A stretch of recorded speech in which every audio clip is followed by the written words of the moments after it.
December the 8th, 2023. Guys, there's information coming out of Europe about the Ukrainian Russian situation.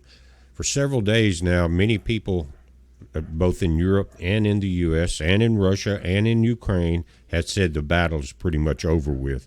And they even are having Ukrainian troops surrender en masse, turn around and join the Russian army. Handed weapons, trained on anything new, get uniforms immediately, because they are originally Russian, and they are saying they have been lied to all this time from their president. And it's been a massive slaughter, guys. That's all it is.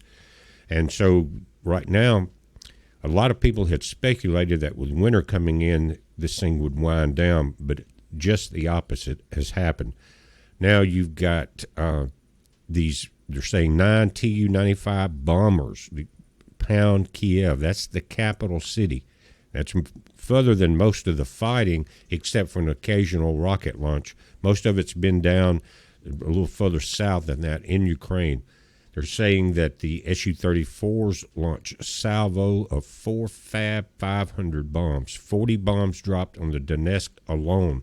So, with everything winding down, the Ukrainian troops are basically in rebellion, but it's a rebellion against their president, and he's there again. They're saying that he's misled them the entire time. They haven't been equipped. Where's all the money going? Germany's backed out of sending any more money. A lot of other places have, except, of course, the United States. The head of the UN, whatever his name is, came out in a speech and said that if we don't appropriate more money for Ukraine, he's talking to Congress, you know, that Mike Johnson put a no on the vote to send more money to Ukraine. Now, if you remember Eric Holder, all transfers are not transparent like what's supposed to be happening in Congress, but they said they would not send any more money to Ukraine without money put in the to protect the southern border, which right now they're 10,000 a day coming through, minimum. So the nation will not be the same very much longer. Now, there's more details in that article, plus several videos, and a lot of it from the bombers themselves as they were launching and dropping the bombs. But there's more information that has happened in the last few days. I just want to go through that and kind of round it up. You've got just next to this was the one before it.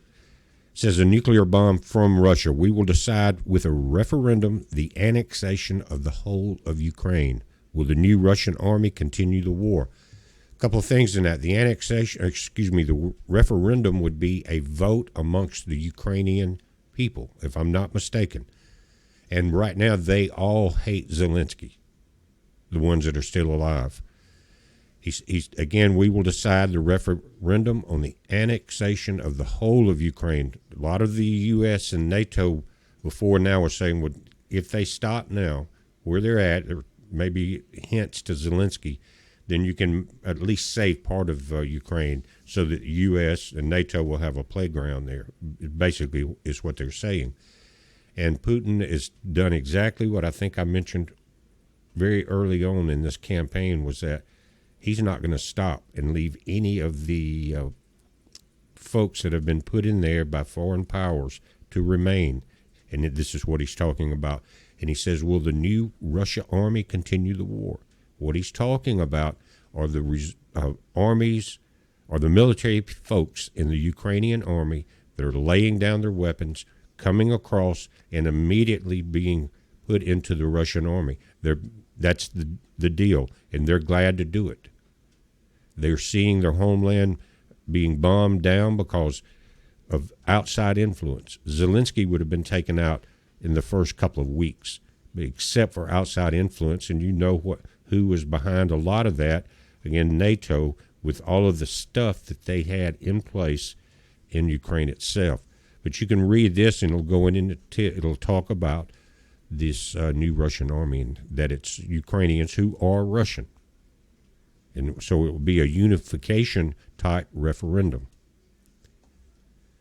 Another article I want to talk about, but also on this page, guys, here's some of the problems inside Ukraine itself. Read this article. You can see how the people are turning against him. Here, Putin, along with some of his Air Force jets, flew into the United Arab Emirates. They made a deal. They shook hands. It wasn't like the Biden deal. There goes your BRICS, guys. That's where the end of the U.S. petrodollar is going to roll out of here pretty soon. Now, here that we're looking at, says Russian paratroopers advance lightning through frost to Seversk, capture 10 Ukrainian strongholds and enter Vesely. And everybody said they thought the snow would slow the entire thing down.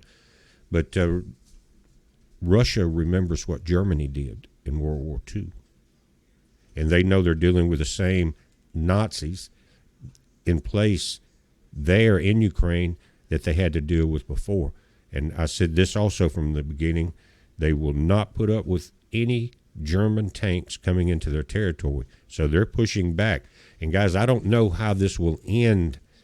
I know it's over as far as we know it for the Ukrainian politicians that are in place. Now, will NATO try to mount a counteroffensive once Ukraine is almost pushed all the way out? Will something drastic happen, some event? Think about what I'm saying, because right now the head of the Pentagon came out. I think he's the head of the Pentagon, tall guy, used to be a general, kind of evil-looking dude. He come out yesterday and said that they needed that money for Ukraine. And again, why, when everyone else has stopped sending money, knowing that it's a sinking hole, where would the money actually be going that Biden is fighting to get? But anyway, the head of the Pentagon said that if you do not appropriate these billions that we need now for Ukraine, then your sons and uncles, cousins, we'll send them there. And I've said all along that everything's being run by demons, and we know where the center of Babylon is. It's scattered all over the world, but we know where the center is because who starts the big wars? And look what's going on now. But they continue to want to send the money, 10,000 a day minimum, coming across southern border. And lately it's been from Africa and China, and all of them military-age males, no women or children with them. But I don't know when the folks that matter will wake up to the situation. A lot of people are aware of it, and I'm surprised at the control that a certain group of individuals have over the entire nation. But they set it up like that through the justice system and the control mechanisms. But guys, we are, again, looking at a lot of trouble. If they counterattack Putin on the western edge of Ukraine, the part that's left, then, but Mr. Putin's pushing all the way across. I don't know what will happen with Poland. And remember the Kaliningrad situation with the Suwalki corridor that is being cut off from Russia by NATO. Finland, U.S., everybody's got ships out there trying to put up blockades. So I think this will end very quickly, what we're looking at here in Ukraine, because he's about to concentrate on Kaliningrad, and I think there's going to be a lot of damage done around the world when that happens. Retaliation and counter-retaliations. We're at a very close point, guys, to severe destruction on this planet if adults in the room do not wake up and shut this down. Putin is not going to stop. He's tired of it. The reason he invaded was all these years that they were still bombing sections of northern Ukraine that were sympathetic with Russia. And Russia knew who was really running the show in that nation on their border, and it was up to no good. That's just the truth of the situation. How it will end, we don't know. But we're watching it, guys. The link will be below, warnews247.gr. All the articles are there on today's edition. It's a heads up. Be safe.